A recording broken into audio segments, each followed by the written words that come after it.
আসসালামু আলাইকুম প্রিয় শিক্ষার্থী বন্ধুরা, আশা করি তোমরা সবাই ভালো আছো। তোমাদের সামনে একাদশ এবং দ্বাদশ শ্রেণীর হিসাব বিজ্ঞান প্রথম পত্রের তৃতীয় অধ্যায় ব্যাংক সমন্বয় বিবরণী, এই অধ্যায়ের আজকে 3 নম্বর ক্লাস নিয়ে তোমাদের সামনে উপস্থিত হয়েছি। আমরা বলেছিলাম যে এই অধ্যায় থেকে একটি প্রশ্ন থাকেই তোমাদের, এবং এর মধ্যে আবার আরেকটি বিষয় হলো, সেটা হচ্ছে যে তোমাদের যে শর্ট সিলেবাস 22 সাল এবং 23 সালে পরীক্ষার্থীদের জন্য সেখানে এই অধ্যায়টি রয়েছে। সুতরাং এখান থেকে একটি কোশ্চেন থাকবেই। আর এই অধ্যায়টি অনেকের কাছে হয়তো কঠিন মনে হতে পারে, কিন্তু তোমাদের যে ট্রিকটা আমি শিখিয়ে দিয়েছি, এই ট্রিকটা যদি মনে রাখতে পারো তাহলে এটা তোমাদের কাছে পানির মতো সহজ মনে হবে এবং এখান থেকে 10 নম্বর অনায়াসেই অর্জন করতে পারবা। তো আমরা প্রথম ক্লাসে মৌলিক কিছু কথা বলেছি, কেন ব্যাংকের সমন্বয়ের গরমিল সৃষ্টি হয় এবং কীভাবে সমন্বয় করতে হয়, সেই ক্লাসটা অবশ্যই দেখে আসবা। আমরা আজকে আরেকটি ম্যাথ করাবো, সেটা হচ্ছে একটি বোর্ড প্রশ্ন করাবো, হাতে কলমে শিখিয়ে দিব। আমরা কথা না বাড়িয়ে অঙ্কে চলে যাচ্ছি। তো আরেকটি বিষয় তোমাদেরকে বলে রাখি, সেটা হলো আমার চ্যানেলে তোমরা যারা নতুন রয়েছো, আমার চ্যানেলটি সাবস্ক্রাইব করে বেল আইকনটি বাজিয়ে দিবা, যাতে করে নতুন নতুন ভিডিও তোমাদের সামনে চলে যায়। আর যারা অলরেডি সাবস্ক্রাইব করেছো তোমাদেরকে ধন্যবাদ জানাচ্ছি।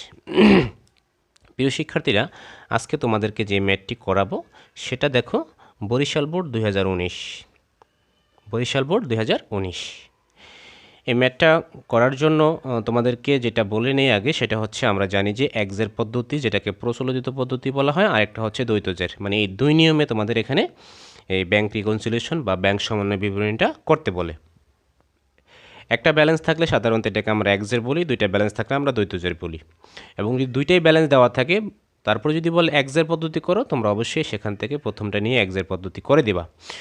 তো প্রথম লাইনটাই দিয়ে তোমাদেরকে বুঝতে হবে যে কে কাকে অনুসরণ করবে, নগদ বই ব্যাংকের অনুসরণ করবে না ব্যাংক বই নগদ বইকে অনুসরণ করবে। তো প্রিয় শিক্ষার্থীরা, যেটা প্রথমে বলা আছে একটু খেয়াল করো, যে নগদ বই অনুযায়ী ব্যাংক জমার উদ্বৃত্ত 32,500 টাকা, কিন্তু ব্যাংক বিবরণী অনুযায়ী ব্যাংক জমার উদ্বৃত্ত 21,500 টাকা। এবং আমরা খ নম্বরের কোশ্চেনে বলা আছে প্রচলিত পদ্ধতি অবলম্বন করে একখানা ব্যাংক সমন্বয় বিবরণী তৈরি করো, অর্থাৎ একজের পদ্ধতিতে একখানা ব্যাংক সমন্বয় বিবরণী তৈরি করো। তো তোমরা এই বিষয়টা তোমাদেরকে মুখস্থ রাখতে হবে, যেটাকে আমি বলি ট্রাম্প কার্ড ব্যাংক সমন্বয় বিবরণীর। এটা না জানলে তুমি অঙ্কই করতে পারবে না। সেটা হলো কি, নগদ বই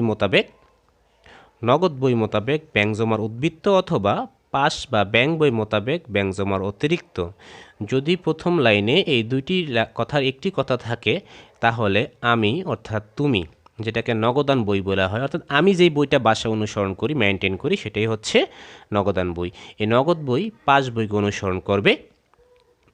আর যদি নগদ বই মোতাবেক ব্যাংক জমার অতিরিক্ত অথবা পাস বই মোতাবেক ব্যাংক জমার উদ্বৃত্ত এই কথাটা থাকে শুরুর লাইনে, তাহলে পাস বইটা নগদ বইকে বা আমাকে অনুসরণ করবে।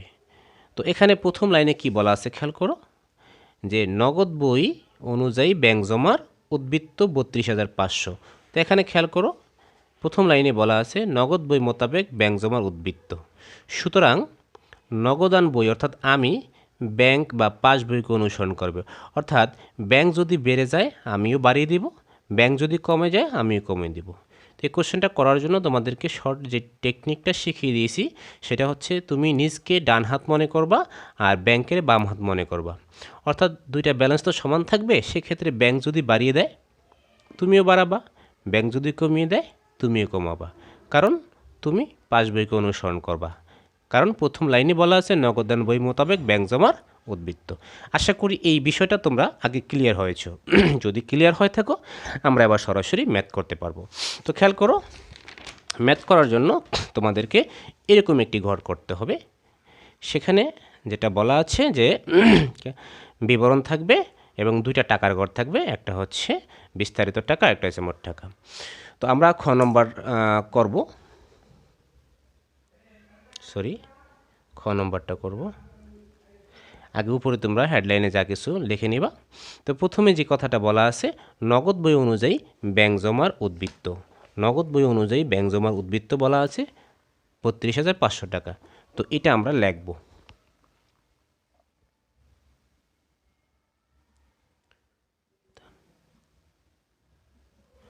নগদান বই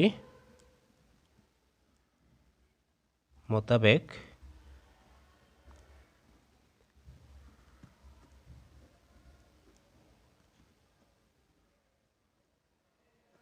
32,500।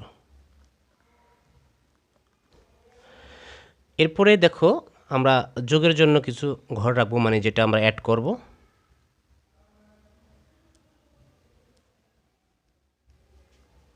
আর আমরা বিয়োগের জন্য কিছু ঘর রাখবো।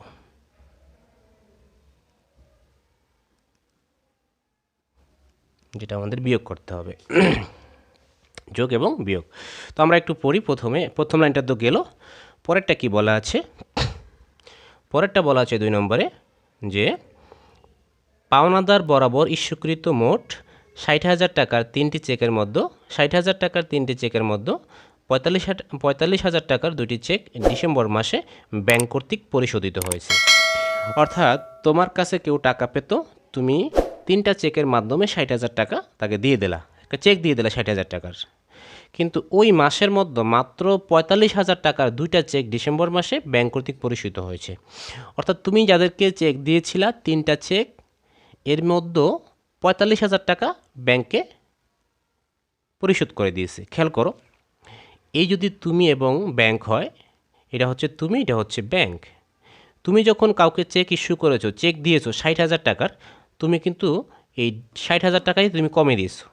অর্থাৎ তুমি কিন্তু 60,000 টাকা কমিয়ে দিয়েছো, কারণ তুমি জানো এই চেকগুলো ব্যাংকে উপস্থাপন করবে এবং ব্যাংক কর্মকর্তা 60,000 টাকা তাকে দিয়ে দেবে। কিন্তু ঘটনা কি ঘটছে? মাত্র 45,000 টাকার 2টা চেক ব্যাংকে উপস্থাপন হয়েছে।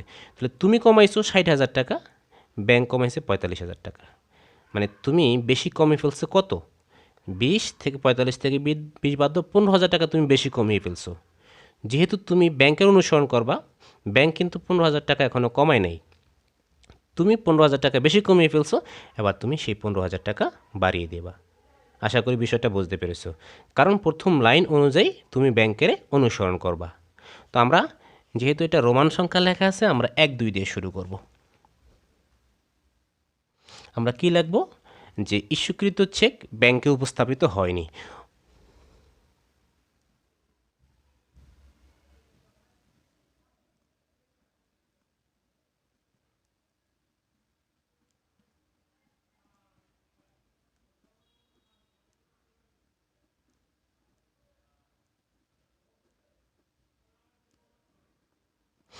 এটা রোমান 1 নম্বরের এন্ট্রি, এই জন্য এটাকে রোমান 1 দিয়ে গোল্লা দিয়ে দেবা। ওকে, তো কত টাকা? 15,000 টাকা, কারণ 45,000 টাকা ব্যাংকে চলে, ব্যাংক থেকে পরিশোধ করা হয়েছে, কিন্তু এখনও 15,000 টাকা পরিশোধ করা হয়নি। আমরা এখানে লিখব 15,000 টাকা। তো 1 নম্বরটা গেল। এটা হচ্ছে রোমান 1 না, সরি, এটা হচ্ছে 2। 1 নম্বর তো হচ্ছে প্রথম লাইনটাই। আচ্ছা, এরপরে 3 নম্বরে কি বলা আছে খেয়াল করো। 3 নম্বরে বলা আছে যে দেনাদারের নিকট থেকে প্রাপ্ত 45,000 2টি চেক এবং 20,000 টাকার একটি প্রাপ্য বিল। দেনাদার থেকে 45,000 টাকার 2টা চেক পেয়েছো এবং 20,000 টাকার একটি প্রাপ্য বিল ব্যাংকে জমা দেওয়া হলেও এই হিসাব বছরে শুধু প্রাপ্য বিলের টাকাটা ব্যাংক কর্তৃক আদায় করেছে। অর্থাৎ তুমি দেনাদারের কাছ থেকে 45,000 টাকার 2টা চেক দিলা এবং পাশাপাশি 20,000 টাকার একটা প্রাপ্য বিল দিলা। তুমি বললা যে এই টাকাটা আদায় করে দাও। এখন তুমি মনে করছো যে 45 এবং 20 অর্থাৎ 65,000 টাকা ব্যাংক আদায় করে ফেলবে। তুমি কিন্তু 65,000 টাকা বাড়ি বসিয়ে রয়েছো, কিন্তু ব্যাংক মাত্র আদায় করেছে 20,000 টাকা প্রাপ্য বিল। এই যে প্রাপ্য বিল যেটা 20,000 টাকার এই চেকটা আদায় করেছে, তুমি যোগ করে ফেলছো কত? বাড়িয়ে ফেলছো 65,000 টাকা, কিন্তু ব্যাংক বাড়াইছে মাত্র কত? 20,000 টাকা। তাহলে তুমি কত টাকা বেশি বাড়িয়ে ফেলছো? 25,000 টাকা তুমি বেশি বাড়িয়ে ফেলছো, যেটা ব্যাংক এখন আদায় করতে পারেনি। যেহেতু তুমি ব্যাংকের অনুসরণ করবা, যেহেতু তুমি 25,000 টাকা বেশি বাড়িয়ে ফেলছো, এবার তুমি কমিয়ে দিবা। আশা করি বিষয়টা বুঝতে পেরেছো। যেহেতু তুমি কি করেছো, 25,000 টাকা বেশি বাড়ি, সরি বিষয়টা হলো না, 45,000 টাকা তুমি কিন্তু ব্যাংক বেশি বাড়িয়ে ফেলছো। কারণ হচ্ছে 20,000 এবং 45, মোট হচ্ছে 65,000 টাকা তুমি বাড়িয়ে ফেলছো, কিন্তু ব্যাংক বাড়াইছে মাত্র 20,000 টাকা। তার মানে তুমি 45,000 টাকা বেশি বাড়িয়ে ফেলছো। এবার এই 45,000 টাকা তুমি আবার কমিয়ে দেবা, কারণ তুমি ব্যাংকের অনুসরণ করবা। যেহেতু তুমি কমিয়ে দেবা, এটা হবে বিয়োগের ঘরে। কিসের ঘরে হবে? বিয়োগের ঘরে। আচ্ছা, কি লিখবা? যে এটা লিখতে পারো এভাবে, আদায়ের জন্য জমাকৃত চেক কিন্তু ব্যাংক কর্তৃক এখনও আদায় হয়নি। আদায়ের জন্য জমাকৃত চেক ব্যাংক আদায় করেনি।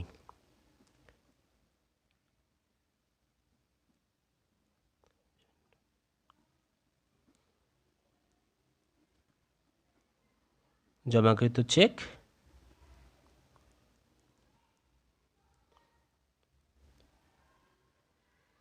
দেখো, তোমরা কিন্তু এখানে যেই লেখাটা আছে হুবহু সেই লেখাটা বসে দিতে পারো, কোনো সমস্যা নেই। ঠিক আছে, এখানে যে লেখাটা আছে কোশ্চেনে, মানে ওই এন্ট্রিতে 3 নম্বরে, ওইটা হুবহু লিখে দিতে পারো। তো 45,000 টাকা তুমি বেশি বাড়িয়ে ফেলছো, এই জন্য তুমি এটা কমিয়ে দিবা। আশা করি বিষয়টা বুঝতে পেরেছো। এবার দেখি 4 নম্বর এন্ট্রিতে কি বলা আছে। 4 নম্বরেতে বলা আছে 3,000 টাকার একখানা প্রাপ্য বিল 25,000 টাকা বাট্টা করা হলেও নগদ বইতে পূর্ণ মূল্য লিপিবদ্ধ করা হয়েছে। বিষয়টা বোঝার চেষ্টা করো। 3,000 টাকার প্রাপ্য বিল 25,000 টাকা বাট্টা করা হলো, অর্থাৎ বিলটা ছিল 3,000 টাকার, কিন্তু এর ভিতরে 500 টাকা বাট্টা হয়েছে। তার মানে তুমি পেয়েছো মাত্র 2500 টাকা। 3,000 টাকার বিল 500 টাকা বাট্টা হলে পেয়েছো 2500 টাকা, কিন্তু নগদ বইতে পূর্ণ মূল্য লেখা হয়েছে। অর্থাৎ তুমি 3,000 টাকা লিখে রাখছো, কিন্তু ব্যাংক লেখছে কত? 2500। ব্যাংক লেখছে 2500, তুমি লেখছো 3,000। বাট্টা যে হয়েছে এটা তুমি বুঝতে পারো নাই। তার মানে তুমি 500 টাকা বেশি লিখছো, তুমি 500 টাকা বেশি লিখে ফেলছো। এখন তুমি যেহেতু ব্যাংকের অনুসরণ করবা, এই 500 টাকা যেটা বেশি লিখেছো এবার সেটা কমিয়ে দেবা। বিষয়টা আশা করি বুঝতে পেরেছো। তো সুতরাং এটা কমিয়ে দিবে, যেহেতু এটা বিয়োগের ঘরে হবে। 2 নম্বর দিয়ে এটা বিয়োগের ঘরে লিখতে পারো এভাবে, যে প্রাপ্য বিলের অর্থ পূর্ণমূল্য লিপিবদ্ধ হয়েছে, অথবা তুমি যা আছে হুবহু তা লিখতে পারো। আমি এখানে জায়গাটা রেখে দিলাম, যেহেতু ভিডিওটা যেন বড় না হয় তাই। 500 টাকা। আচ্ছা আচ্ছা, এরপরে 5 নম্বরে কি বলা আছে, বিনিয়োগের সুদ 15,500 টাকা ব্যাংক কর্তৃক সরাসরি আদায় হয়েছে, কিন্তু নগদানভুক্ত হয়নি। অর্থাৎ ব্যাংকে 15,500 টাকা আদায় করছে, কিন্তু তুমি এটা লিপিবদ্ধ করোনি। এখন তুমি যদি ব্যাংকের অনুসরণ করবা, তার মানে তুমি এটা বাড়িয়ে দিবা বিনিয়োগের সুদ। সুতরাং লিখে নেবা যে বিনিয়োগের সুদ আদায় হয়েছে ব্যাংক কর্তৃক, কিন্তু নগদান বদলে লিপিবদ্ধ হয়নি। এটা কয় নম্বর? এটা হচ্ছে 5 নম্বর। বিনিয়োগের সুদ 15,500 টাকা। তুমি লিখবা বিনিয়োগের সুদ ব্যাংক কর্তৃক আদায় হয়েছে, কিন্তু নগদান বইতে লিপিবদ্ধ হয়নি। যেহেতু এটা 5 নম্বর, 5 নম্বর দিয়ে গোল্লা দিবা। কত টাকা? 15,500। 15,500 টাকা আমরা এখানে লিখে দেব। আশা করি এটাও তুমি বুঝতে পেরেছো। আচ্ছা, এরপরে দেখি 6 নম্বর এন্ট্রিতে কি বলা আছে। আদায়ের জন্য 5,500 টাকার চেক ব্যাংকে জমা দিলেও তা নগদানভুক্ত হয়নি। অর্থাৎ আদায়ের জন্য 5,500 টাকার একটা চেক ব্যাংকে জমা দিলেও তা নগদানভুক্ত হয়নি। সুতরাং যেহেতু ব্যাংক বাড়াইছে 5,500 টাকা, নগদানভুক্ত হয় নাই, অর্থাৎ নগদে এখনও তুমি উঠাও নাই, শুধু তুমি বাড়িয়ে দিবা। নগদানভুক্ত হয় নাই, দেখো 5,500 টাকা ব্যাংক আদায় করছে, নগদানভুক্ত হয় না, অর্থাৎ নগদানে এটা যোগ করে নাই, সুতরাং তুমি আবার বাড়িয়ে দেবা। তো তুমি এখানে যোগের ঘরে লিখবা ব্যাংক কর্তৃক আদায় হয়েছে কিন্তু নগদানভুক্ত হয়নি। কত টাকা? 5,500 টাকা। তো আমরা লিখে দেবো 5,500 টাকা। আচ্ছা, 5 নম্বর এন্ট্রি শেষ। এবার দেখি 6 নম্বরে কি বলা আছে। সরি, এটা হচ্ছে 6 নম্বর। আচ্ছা, 7 নম্বরে কি বলা আছে। 7 নম্বরে বলা আছে ব্যাংক জমার সুদ 1,000 এবং ব্যাংক কর্তৃক ধার্যকৃত চার্জ 2,500 টাকা নগদানভুক্ত হয়নি।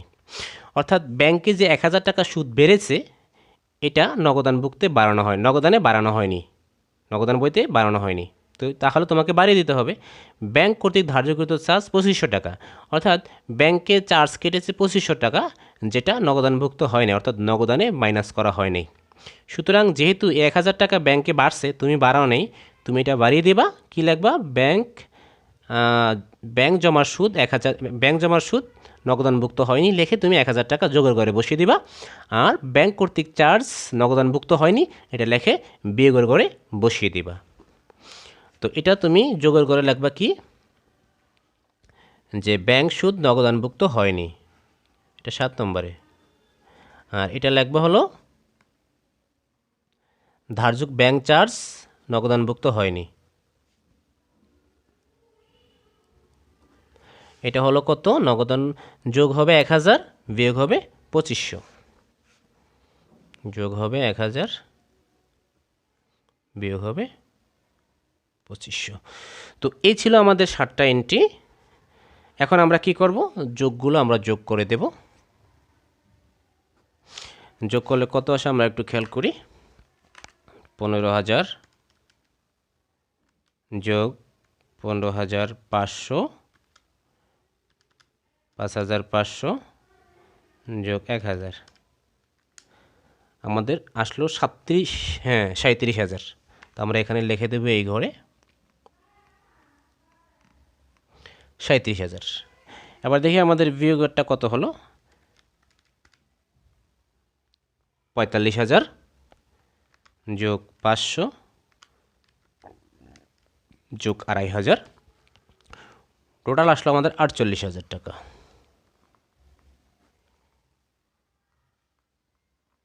যেহেতু এটা বিয়োগ, এটা মাইনাস ফিগারে আসবে। আর এটা অবশ্যই আমরা দুইটা চাইলে যোগ করে দিতে পারি। সেটা হলো 32,500 আর হলো আমাদের 37,000, আমাদের দিচ্ছে 69,500।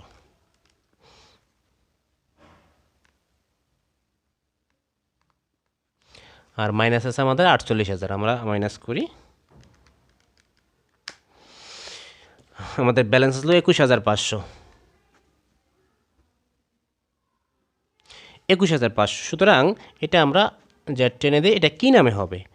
দেখো আমাদের শুরুটা কিন্তু আছে হলো নগদান বই মোতাবেক ব্যাংক জমার উদ্বৃত্ত। একদম শুরুতে বলা আছে নগদান বই মোতাবেক ব্যাংক জমার উদ্বৃত্ত। এখন আমরা এই যে ব্যালেন্সটা বের হলো, এটা আমরা লিখে দেব পাস বই অনুযায়ী ব্যাংক জমার উদ্বৃত্ত। শুধু এখানে নগদান বইয়ের জায়গায় আমরা লিখব পাস বই বা ব্যাংক বই।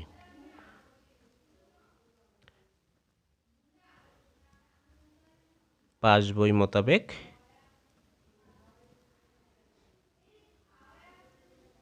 ব্যাংক জমার উদ্বৃত্ত। তো এই ছিল আমাদের আজকের অঙ্ক। প্রিয় শিক্ষার্থী বন্ধুরা, আশা করি অঙ্কটা তোমরা বুঝতে পেরেছো। এরপরও যদি তোমাদের কোথাও সমস্যা থেকে থাকে, অর্থাৎ সমস্যা ফিল করে থাকো, তোমরা অবশ্যই কমেন্ট বক্সে সমস্যাটা তুলে ধরবা। আশা করি আমরা সুন্দর সলিউশন বা সহজ সলিউশন দেওয়ার চেষ্টা করব। ভিডিওটা অবশ্যই তোমাদের ভালো লেগেছে। আমি আবার বলছি, আমার চ্যানেলটি সাবস্ক্রাইব করে বেল আইকনটি যদি তোমরা বাজিয়ে দাও, তাহলে তোমাদের সামনে এরকম অঙ্কগুলো, আপডেটগুলো তোমাদের সামনে চলে যাবে। আমরা আজকের ক্লাসটা এখানেই শেষ করব। আমরা আগামী ক্লাসে আমরা নতুন একটি ম্যাথ করাবো। সেটা হচ্ছে কিভাবে ব্যাংক আমাকে অনুসরণ করবে, অর্থাৎ নগদান বইকে অনুসরণ করবে। আমরা এই ক্লাসে দেখিয়েছি নগদান বই ব্যাংক বইকে অনুসরণ করে। তা আমরা নেক্সট ক্লাসে দেখাবো যে ব্যাংক বই কিভাবে নগদান বইকে অনুসরণ করে, অর্থাৎ নগদান বই বাড়লে ব্যাংক বাড়বে, নগদান বই কমলে ব্যাংক করবে। তো সেই ক্লাসটা তোমাদেরকে দেখার আমন্ত্রণ জানিয়ে আজকের মতো এখানে শেষ করছি। সবাই ভালো থেকো। আল্লাহ হাফেজ।